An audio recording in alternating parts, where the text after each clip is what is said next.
હાલો આજે માગસર સુદ પૂર્ણિમા અમર બોધ વિહાર સુરેન્દ્રનગર ગુજરાતની અંદર ધર્મદેશના રાખેલી છે। તો આપણે પરંપરા પ્રમાણે એ આચરણ પૂજા અને દેશના કરશો। તો બધા બે હાથ છોડશો। યુવાન બાળકો છે પંચાગ પ્રણામમાં પોઝિશન લે 2 મિનિટ બરાબર। પંચાગ પ્રણામ લ્યો, પડખે દીપોની આવી જાઓ। ચંદ્ર સાહેબ અરહં સમ્મા સંબુદ્ધો ભગવા બુદ્ધં ભગવન્तं અભિવાદેમિ બુદ્ધં નમઃ। સ્વાખાતો ભગવતા ધમ્મો ધમ્મં નમઃ। સુપટિપન્નો ભગવતો સાવક સંઘો સંઘં નમઃ। મારી પાસે બધા મોટા અવાજે બોલજો। ઓકાશ વંદામિ ભંતે દ્વારતેન મય્યાકૃतं સબ અપરાધં ખમતમે ભંતે દ્વિતીયમ્પિ તૃતીયમ્પિ ઓકાશ વંદામિ ભંતે દ્વારતેન મય્યાકૃतं સબ અપરાધં ખમતમે ભંતે ખમામિ ખમામિ ખમામિ। ઓકાશ અહ ભંતે તિસરણેન સહ પંચશીલં ધમ્મં યાચામિ અનુગં કત્વા શીલદેથ મે ભંતે દ્વિતીયમ્પિ તૃતીયમ્પિ ઓકાશ અહ ભંતે તિસરણેન સહ પંચશીલં ધમ્મં યાચામિ અનુગં કત્વા શીલદેથ મે ભંતે અહં વદામિ तं વદેથ। બોલો આમ ભંતે।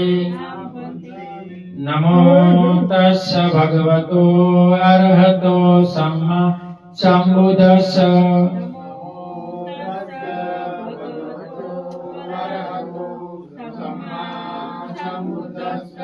નમો તસ્સ ભગવતો અરહતો સમ્મા સંબુદ્ધસ્સ।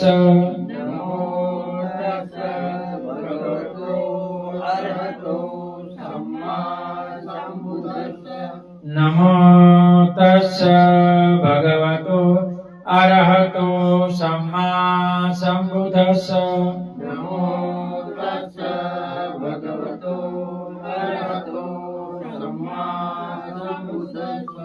બુદ્ધં શરણં ગચ્છામિ ધમ્મં શરણં ગચ્છામિ સંઘં શરણં ગચ્છામિ દ્વિતીયમ્પિ બુદ્ધં શરણં ગચ્છામિ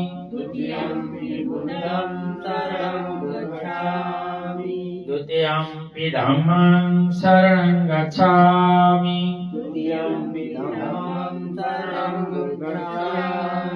द्वितीयम्पि संघं शरणं गच्छामि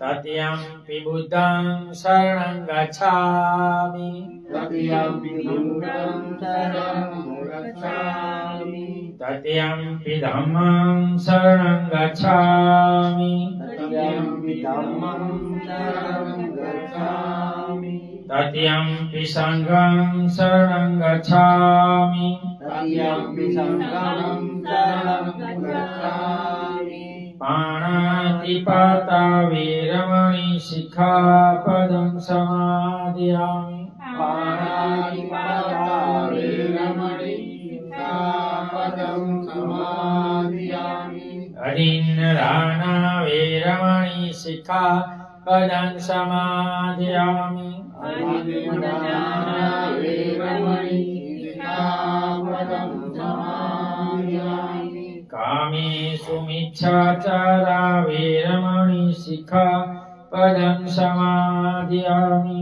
कामेषु मिच्छाचारा वीरमणि शिखापदं समादयामि मुसावादा वीरमणि शिखापदं समादयामि मुसावादा वीरमणि शिखापदं समादयामि शूरामेरयमज्जपमादठाना वीरमणि शिखापदं समादयामि शूरामेरयमज्जपमादठाना वीरमणि शिखापदं समादयामि ईशान पंचशील संपूर्ण भक्ति तिंदा वंदन करे बुद्धं नमामि धम्मं नमामि संघं नमामि હવે આપણે બુદ્ધ પૂજા બોલશું જેના આવડે મારી સાથે બોલી શકે છે પૂછશે વણગંધ ગુણોપેતં એતં કુસુમ સંતતિ પૂજયામિ મુનિદાસ શ્રીપાદ સરોરુહે पूजेमि बुद्धं कुसुमेन नैनं पूयेन मे तेन लभामि मोक्षम् ऊहं मिलायति यथा इदं मे कायो तथा याति विनाशभावम् कन्नसम्भारपदीतेन दीतेन तमधंसिनं तिलोकदीपं सम्बुद्धं पूजयामि तमोनुदं सुगन्धिकाय वदनम् अनन्तगुणगन्धिनं सुगन्धिना गन्धेन पूजयामि तथागतं बुद्धं धम्मं च संघं सुगततनुभवा दातवो दातुगभ्ये लङ्कायजम्बुदीपे तिरसपुरवरे नागलोके तथूपे सबे बुधस्य बिम्बे सकलदशदिशे केशरोमादिधातु वन्दे सबेऽपि बुद्धं दशबलतनुजनं बोधिचेत्यं नमामि वन्दामि चेत्यं सर्वं सर्वठानि सुपठितं शारीरिकधातु महाबोधि बुद्धरूपं सकलं सदा बोधिपूजा यवसमूले निषिन्नोव सपारी विजयम् अका पत्तो सवयुतं सत्था वन्दितं बोधिपादपम् इमे हेते महाबोधि लोकनाथेन पूजिता अहं पितेन वसामि बोधि बोधिराजा नमस्तुते बोधिराजा नमस्तुते बोधिराजा नमस्तुते कीर्तनवंदना बुधवंदना इति पीशो भगवा अरहं सम्मा सम्बुद्धो विजा चरण संपन्नो सुगतो लोकविदु अनुत्तरो पुरुषधम्म सारथि सत्तादेव मनुष्यानं बुद्धो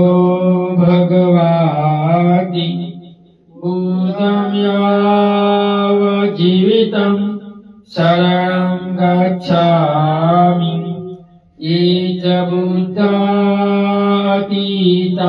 च ये च बुद्धा अनागता पचुपन्ना च ये बुद्धा अहं वन्दामि सर्वदा नथि मे शरणं अयं बुद्धो मे शरणं वरम् एतेन सत्यवचेन होतु मे जयमङ्गलम् उत्तमङ्गेन वन्देऽहं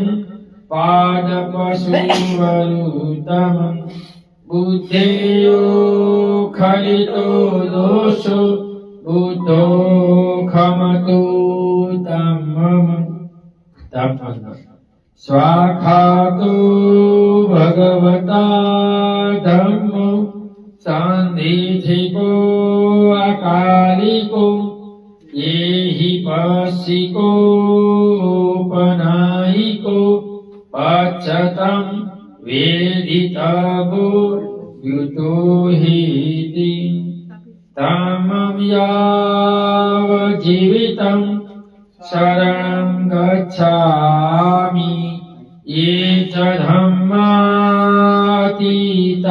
च ये च धम्मा अनागता पचुपन्ना च ये धम्मा अहं वन्दामि सर्वदा नथि मे शरणं अयं धम्मो मे शरणं वरम् एतेन सत्यवचेन होतु मे जयमङ्गलम् उत्तमङ्गेन वन्देऽहं धम्मं च द्विजं वरम् धम्मेयो खलितो दोषो धम्मो खमतु तं मम सुपटिपन्नो भगवतो सावकसङ्घो उजुपटिपन्नो भगवतो सावकसङ्घो न्यायपटिपन्नो भगवतो सावकसङ्घो सामितिपटिपन्नो भगवतो सावकसङ्घो यदिदं चत्वारि पुरुषयुगानि अर्थपुरुषपूगला एष भगवतो सावकसङ्घो आहुनैयो पाहुनैयो दक्षिणीयो अञ्जलिकरणीयो अनुत्तरं हुयङ्खेतं लोकसाति संघं यावज्जीवितं शरणं गच्छामि ये च संघा अतीता च ये च संघा अनागता पचुपन्ना च ये संघा अहं वन्दामि सर्वदा नथि मे शरणं अयं संघो मे शरणं वरम् एतेन सत्यवचेन होतु मे जयमङ्गलम् उत्तमङ्गेन वन्देऽहं संगं च त्रिविधोत्तमं संघेयो खलितो दोषो संघो खमतुत्तमं। बोलो साधु साधु साधु। 3 बार वंदन करे। बुद्धं नमामि, बुद्धं धम्मं नमामि, संघं नमामि, संघो। आज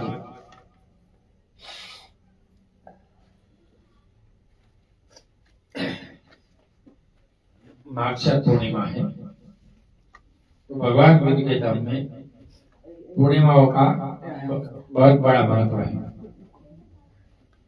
तो आज का जो दिन है वो सम्राट अशोक के लिए सम्राट बनाने का दिन। सम्राट अशोक अपने गुरु मोगले पुष्य को कहता है कि मैं कौन सा दान करूं तो जो धम्म में चांद की तरह अमर रहे। तब बोलते हैं कि सब दानम धम दानम जिनाति। इसमें मोगल पुष्य बताते हैं कि धम्म में सबसे बड़ा दान है माता पिता को धम्म की ओर लाना। इससे सबसे बड़ा दान है अपने बच्चों को धम्म में देना। तो दुनिया का महान सम्राट अशोक अपनी बेटी और बेटे को धम्म को दान कर देता है, भिक्षु संघ को दान कर देता है। आज के दिन इनकी बेटी संघमित्रा भिक्षुणी बनी और आज के दिन भाई बहन श्रीलंका गए, बोधि वृक्ष साथ में रहे। वो बोधि वृक्ष अभी भी श्रीलंका में पटगामी राजा के शासन में लगा हुआ है।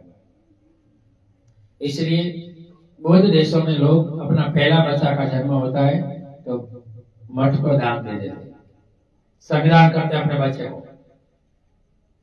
थाईलैंड की महारानी अपने पहले बेटे को भिक्षु संघ को दान दिया तो पत्रकार ने सवाल पूछा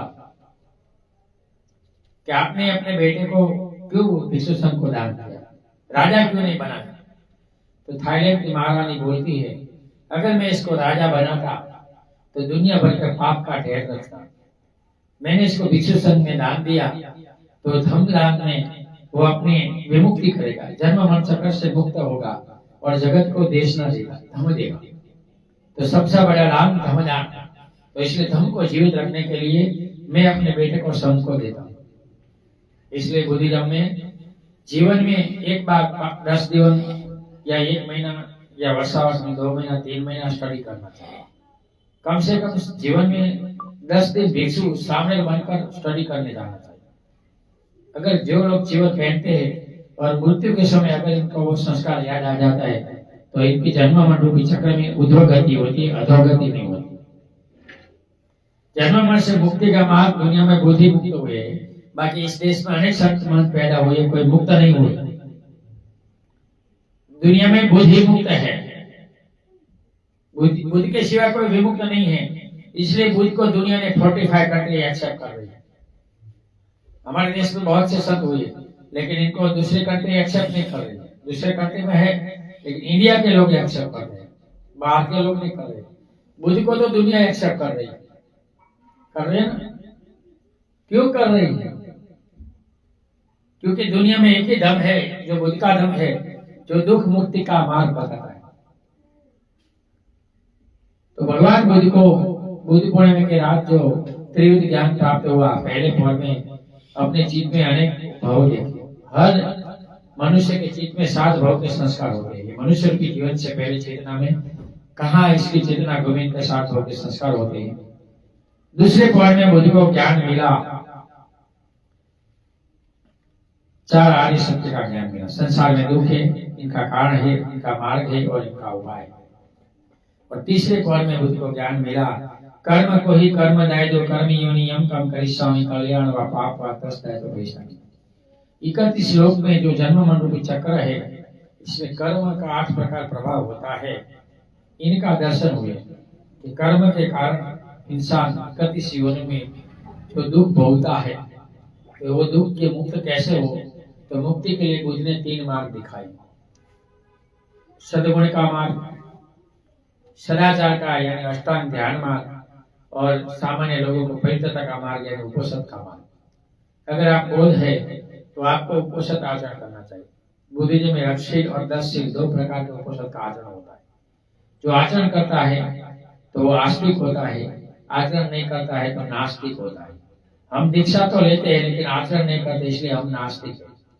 ईश्वरवादी धर्म में ईश्वर को नहीं मानना नास्तिक है। बुद्ध धर्म में धर्म का आचरण नहीं करना नास्तिक है। तो बुद्ध इनके धर्म में 5वें कांड के 4थे भाग में 2 भाग में भी बाबा साहब डॉक्टर भीमराव आम्बेडकर उपोषण का सबसे बड़ा महत्व दिखाते हैं। इसलिए जहां जहां बाबा साहब का स्टेच्यू अनावरण होता है वहां नीचे बाबा साहब का संदेशा नहीं लिखते, क्योंकि ये मूर्ख और अज्ञानी लोग हैं। मैं आप लोगों से पूछता हूं, धर्म और अधर्म का बाबा साहब ने जो संदेश बुधायन धर्म में दिया है, इनके स्टेच्यू के नीचे लिखना चाहिए या नहीं लिखना चाहिए? लिखना चाहिए। ये नहीं लिखते इसलिए ये मूर्ख है। सब दलित सही या गलत की बात पता नहीं है। भक्तिवाद इसलिए होता है कि सिर्फ बाबा साहब के स्टेच्यू रखे जाते हैं, हम बाबा साहब के भगत बनते हैं, अनुयायी नहीं। अगर आपको बाबा साहब का अनुयायी बनना है तो बाबा साहब के स्टेच्यू के नीचे बाबा साहब का विचार लिखना चाहिए। बाबा साहब ने अधर्म क्या है और धर्म क्या है बताया।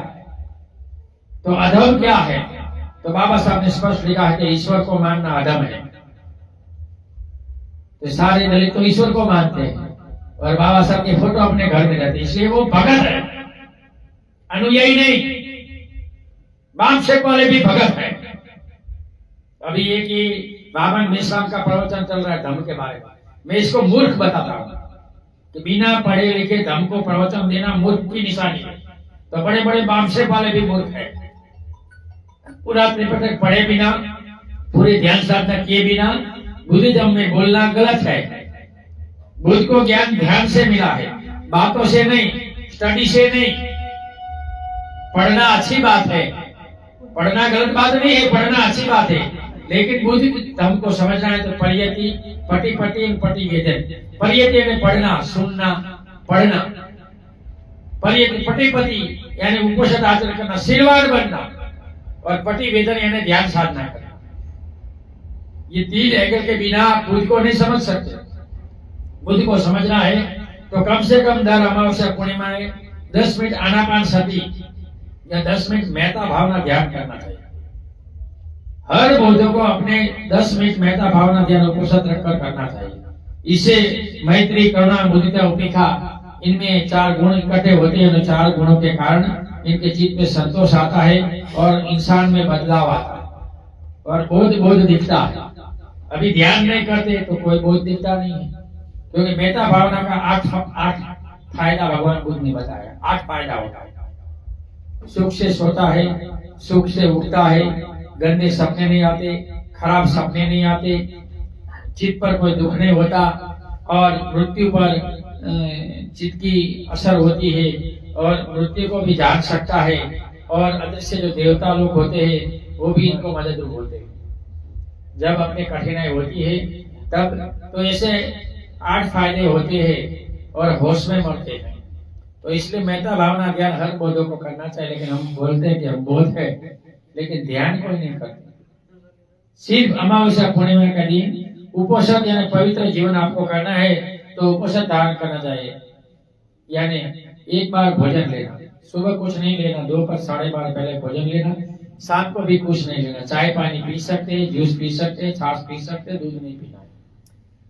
फलाहार या औषधार 5 लोग कर सकते हैं। गर्भिणी महिला है, बीमार है, दूध पीता बच्चा है, 13 साल तक के नीचे उम्र है या 60 साल के ऊपर की उम्र है तो वो थोड़ा ले सकते हैं। बाबा साहब बोलते हैं कि मैं अपने समाज को शीलवान बनाना चाहता हूँ। तो आप शीलवान तब बनेंगे तब उपोषण आचरण करेंगे। तो उपोषण आचरण 8 शील और 10 शील 2 प्रकार के होते हैं।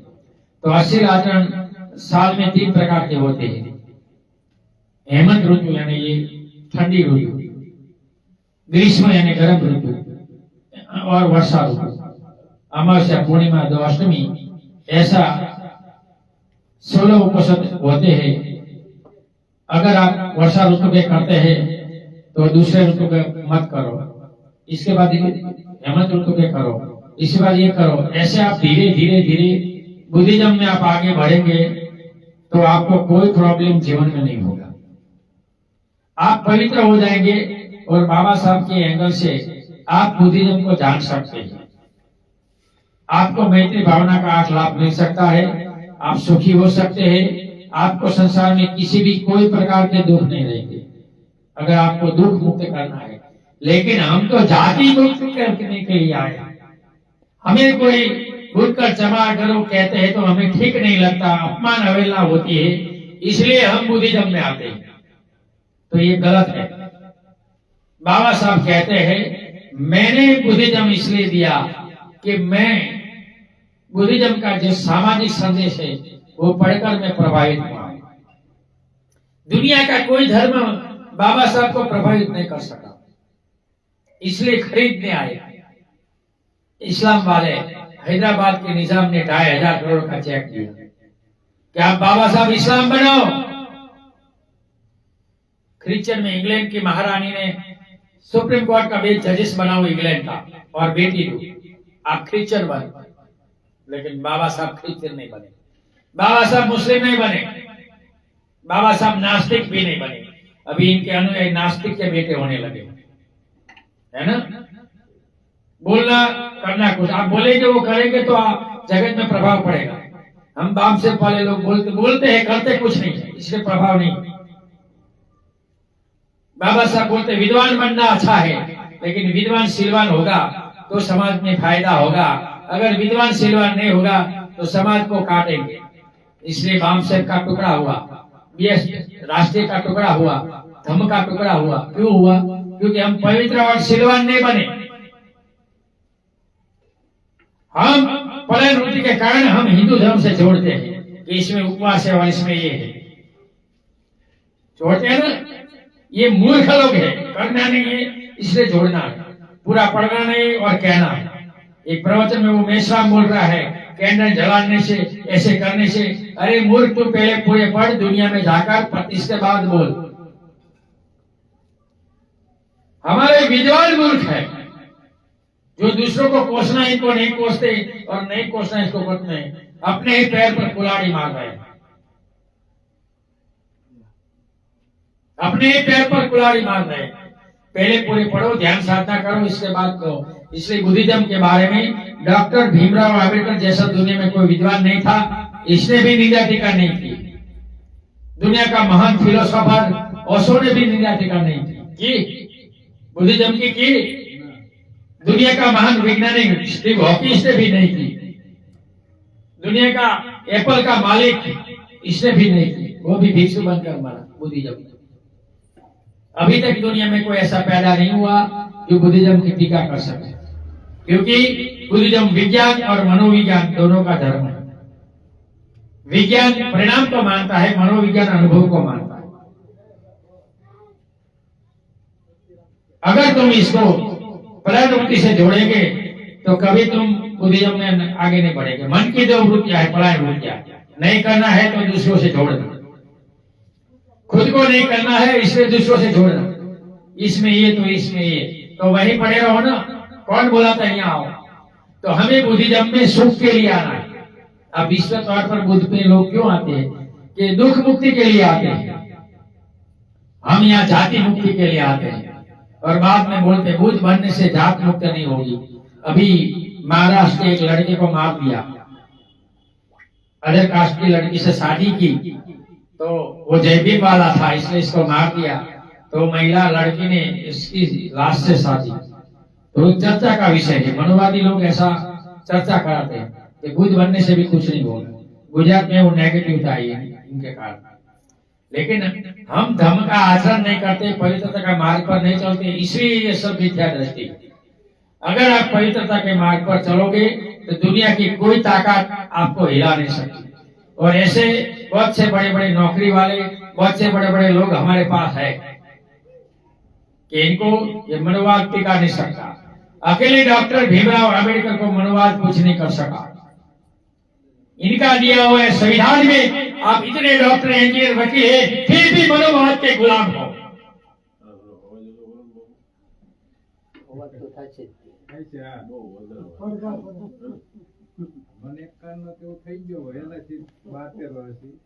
इसलिए इधर आकर के बैठ जाओ खुशी पर, किसी को बैठे बैठे भी सुनाना चाहिए।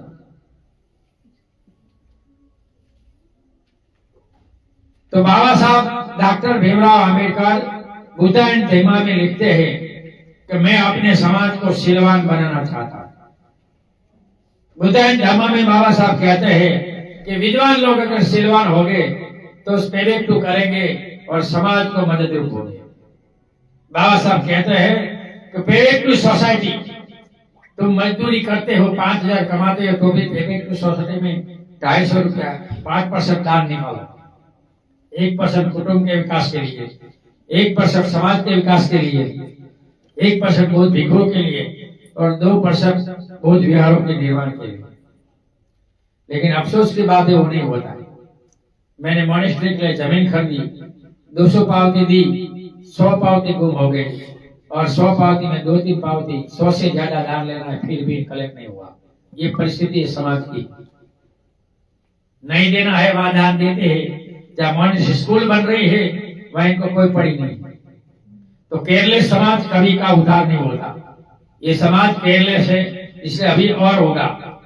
आने वाले समय में गुलामी आएगी। अभी मिस्टर कानून का एक कानून बदला दिया है, कानून में बदला कर, मजदूर कानून में बदला कर इन लोगों ने ये क्या कॉन्ट्रैक्ट बेस्ड सिस्टम लाए हैं, 12 घंटे काम लाए हैं। तो आने वाले समय में आपके बच्चों को कोई काम पर भी नहीं रखेंगे और आपके बच्चों को खाने के लिए काम करने की नौबत आएगी। लिखना है तो लिख लो, ज्यादा साल नहीं 25 साल में ये आएगा। मेरी बात याद करना, ये श्राप नहीं है, आगे का। और तुम्हारी आने वाली पीढ़ी तुम्हें गालियां देगी कि इतना महान संविधान था फिर भी कुछ नहीं कर सके। ये मनोवादी लोग संविधान को कुछ नहीं करेंगे, संविधान से संविधान को बदल देंगे। समता, स्वतंत्रता, बंधुता, न्याय जो इनका हृदय है, इनके विरुद्ध कानून बना रहे हैं। लेकिन एक भी बाप से पाले या एक भी संगठन जो जगाने वाले हैं इनके विरुद्ध नहीं बोलते, क्योंकि सब बिके हुए हैं। सबको पैसे चाहिए, प्रज्ञावान नहीं है, सिलवान नहीं है, इसलिए ये परिस्थिति हो रही है। एक अकेला अम्बेडकर सिलवान मनोवाद को दबा सकता है। दबाया ना कि नहीं दबाया प्रेम जी भाई? दबाया। एक अकेला अम्बेडकर मनोवाद को दबा सकता है। मनोवाद सोया था और वो जागा हुआ था। एक अकेला अम्बेडकर विश्व पर जिनका सूरज दबता है, ऐसे अंग्रेज सल्तनत को हिला सकता है। प्रॉब्लम ऑफ रूपी लिखकर हिलाया ना कि नहीं हिलाया? गलत बोल रहा हूं?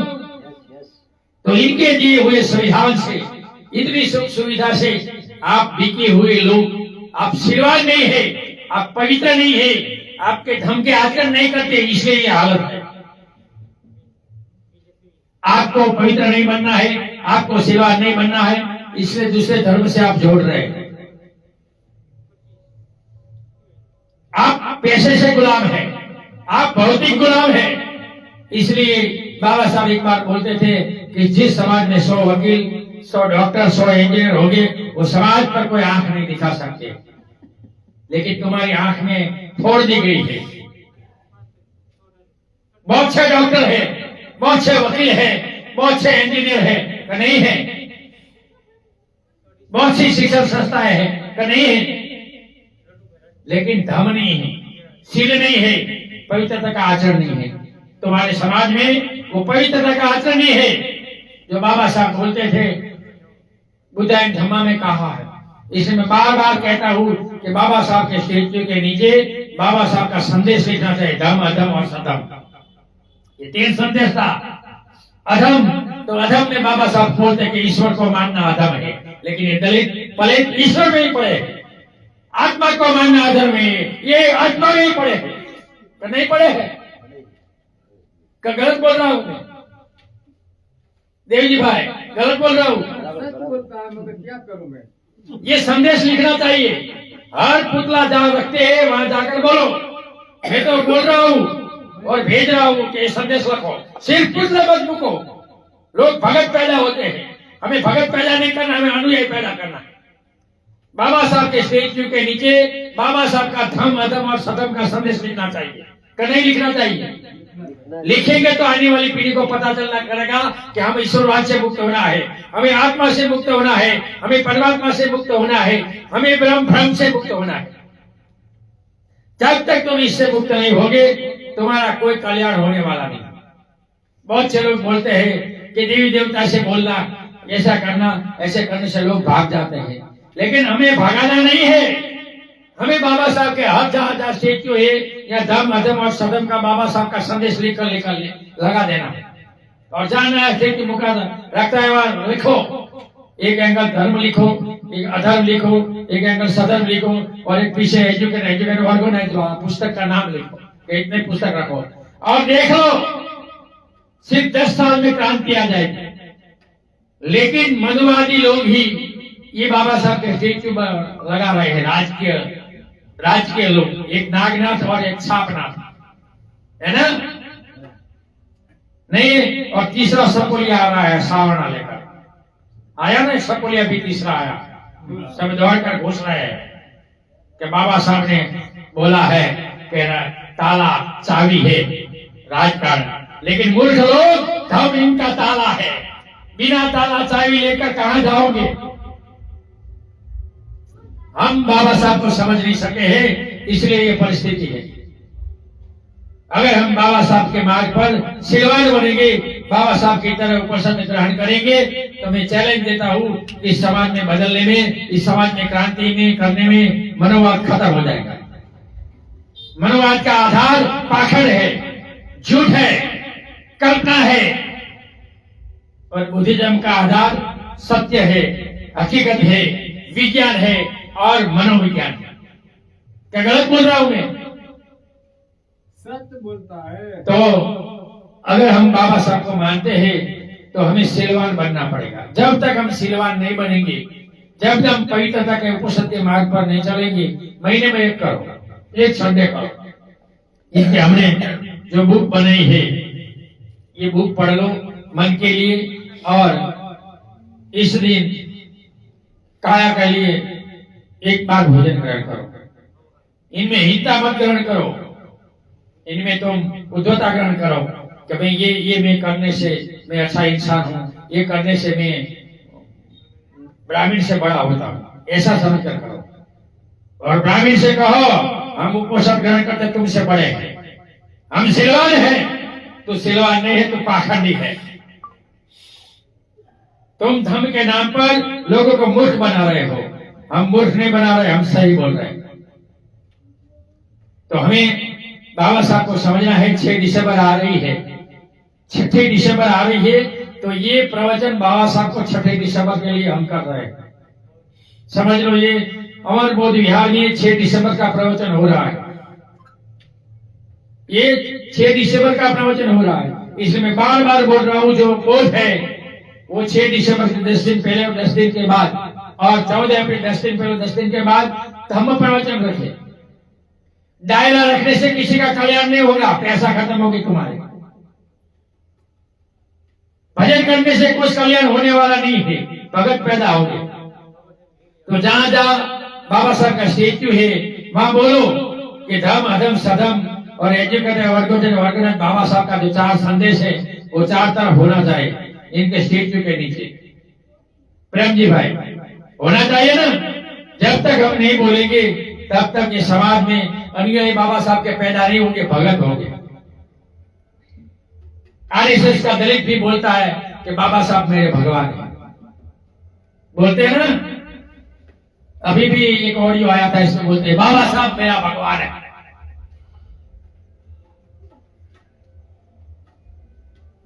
वही होगा, सब बोलेंगे, लेकिन भेद देखना है कि जय भीम कौन बोलता है, सिलवान बोलता है, बिन सिलवान बोलता, पता चल जाएगा। बाबा साहब सिलवान थे, पवित्र थे, उपनिषदधारी थे, इसलिए बाबा साहब दुनिया को नमा सके, अंग्रेज को नमा सके, मनोवाद को सुला सके।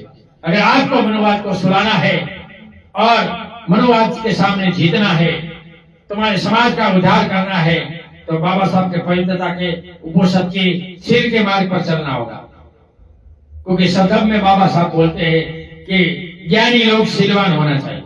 अगर सिलवान नहीं होंगे तो तलवार की धार होगी। तलवार दो लोगों के हाथ में अगर छुरी होती है, एक डॉक्टर के हाथ में और एक गुंडा और लुटेरा के हाथ में है छुरी, दोनों के हाथ में। डॉक्टर के हाथ की छुरी किसी को बचाएगी, ऑपरेशन कर इसमें गंदी निकालकर इसको नया जीवन देगी, और गुंडों के शरीर मृत्यु देगी। है छुरी। तो बाबा साहब ने ये भेद लिया कि बोलने वाला सिलवान है तो ही इनकी बात स्वीकार करो, वरना मनो। बोलना कुछ, करना कुछ, और धर्म की बात करना, समाज सुधार की बात करना, खुद सुधरे नहीं और दूसरों को सुधारने निकले। तो बाबा साहब पहले खुद सुधरे। बाबा साहब ने खुद जीवन में आचरण किया है। इसके बाद बाबा साहब बुद्धा धम्म में 300 गाथा धम्मपद की दिखाई है बाबा साहब। मैंने पढ़ा है 100 बार बुद्धा एंड धम्मा। तब मुझे जाकर पता चला कि बाबा साहब धम्मपद को मानते थे। इसलिए तुम्हारे घर में धम्मपद कथा और गाथा नाम का पुस्तक होना चाहिए, हर बुद्धों के घर में। बुद्धिज्म का सार होना चाहिए, मिलित प्रश्न होना चाहिए, बुद्धा एंड धम्मा पुस्तक होना चाहिए। और 3 पुस्तक बाबा साहब का एजुकेट एजुकेटेड एजुकेटेड ऑर्गेनाइज के 3 पुस्तक होने चाहिए।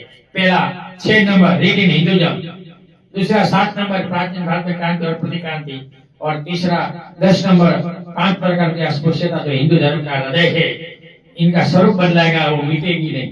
अगर आपको हिंदू बनना है तो आपको इनका सामना करना पड़ेगा। आपको जो हक मिले हैं वो हिंदू बनने से, हिंदू होने से नहीं मिले, याद रखना। लेकिन हम याद नहीं रखते कुछ। आज का विषय 9:45 हो रहे हैं। हमने आज 15 मिनट पहले शुरू किया था, क्योंकि ठंड की वजह से लोग आ गए थे। तो हम ये कार्यक्रम पूर्ण करते हैं। भाषा के कारण, वाणी के कारण मेरे से जो कोई गलती है तो क्षमा करना। और बाबा साहब के नाम पर हमें हर महीने एक उपोषद आचरण करो। उपोषद आचरण करो। और सिंगालवाद सूत्र की जो वार्ता है, विश्व तौर पर जो स्टोरी पढ़ी जाती है कि भगवान बुद्ध ने कालाम सूत्र की भी देशना की और सिंगालवाद सूत्र की भी देशना की। कालाम सूत्र में बुद्ध कहते हैं, मैं कहता हूं मत मानो, परम को मत मानो, साधु संत को मत मानो, और एक ध्यान के शिष्ट पर अनुभूति करते मानो। या कहने वाला, बोलने वाला और जगत का भला है तो इसको एक्सेप्ट करो। और सिंगालवाद सूत्र में बुद्ध बोलते हैं, शराब मत पियो, जुआ मत खेलो, व्यभिचार मत करो, सामाजिक खेल तमाशे में हिस्सा मत लो, कोई भी काम में आलस मत करो, और खराब मित्रों की संगति मत करो, माता पिता के पास कैसे जीना, बच्चों के पास कैसे जीना, रिश्तेदार से कैसे जीना, गुरु से कैसे जीना, भिक्षुओं से कैसे जीना, और काम करने वाले से कैसे जीना, इनका 5 फायदा बताया। इसलिए उपोषद के दिन वो स्टोरी हम बार बार पढ़ने से मनोकुकंबा धम्मा, तुम जो मन में डालोगे तुम ऐसे बनोगे। इसलिए बाबा साहब चाहते थे कि मेरा समाज सिलवान बने। इसलिए आपको सिलवान दुख मुक्ति, जाति के दुख मुक्ति से, जाति के दुख से मुक्त होना है। हम जाति से मुक्त होने के लिए बुद्ध में आते हैं, जाति के दुख से मुक्त होने के लिए नहीं आते। अगर आपको जाति से होने वाले दुखों से मुक्ति होनी है तो पवित्रता के मार्ग पर, सीढ़ी के मार्ग पर आप चलोगे, 1 साल तक चलोगे तो आपके चित्त में से 5 भय से मन शांत होगा। तो आपको पता चलेगा कि मैं मार्ग पर हूं।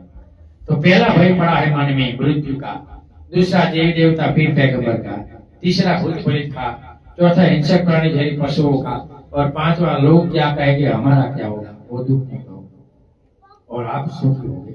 अभी हमारी बात यहाँ पूर्ण करते तो हाथ थोड़े समझो, मेरे पीछे बोलो। बुद्ध पर मुझे श्रद्धा है,